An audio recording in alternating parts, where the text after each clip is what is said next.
Sa kaugnay na balita, mga kaalyado ng Administrasyong Duterte nagsalita sa Freedom Rally para patuloy na suportahan ng Pangulo. Ang ulat mula kay Juliet Carangyan. Dumalo ang mga kaalyado ni Pangulong Rodrigo Duterte at mga kilalang personalidad sa isinagawang Freedom Rally at Vigil kagabi. Kabilang dito sina DOJ Secretary Vitaliano Aguirre at Subic Bay Metropolitan Authority Chairman Martin Dino na pawang nagpahayag ng pagsuporta sa pamahalaan. Kaya ito'y tanda ng pagsuporta at makikita naman ninyo katulad nung nagkakampanya pa lang tayo na hindi nagbabago ang paghanga at pagsuporta ng mga taong Pilipino dito sa ating Panginoon. Hindi maaaring yung mga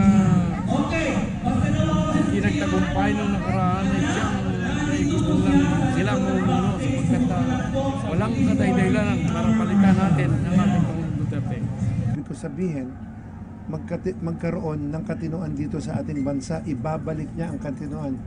Dahil during the last administration, remember, every day, mababasa mo sa dyaryo, madidinig mo sa ating mga radyo, mapapanood nyo sa TV, araw-araw, merong pinapatay, merong hold upin, nakuha na yung cellphone, sasaksakin pa. Nakita rin sa pagtitipon sina whistleblower of the Philippines President Sandro Cam, Bacoor Mayor Lani Mercado at iba pa.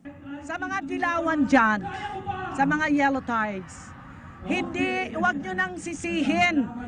Binabato nyo ang aming Pangulo, ang Pangulo ng Pilipinas na magbibigay ng tunay na pagbabago sa extrajudicial killing.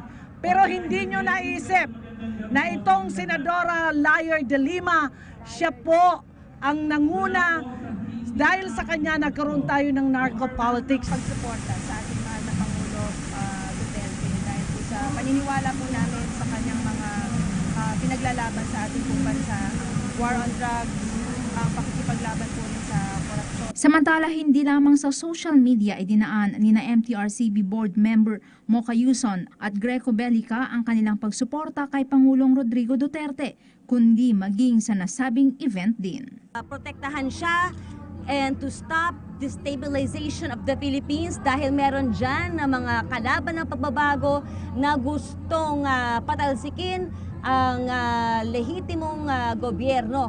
Nasiraan po ang ating gobyerno. Hindi pa tapos ang laban. Nagsisimula pa lang tayo.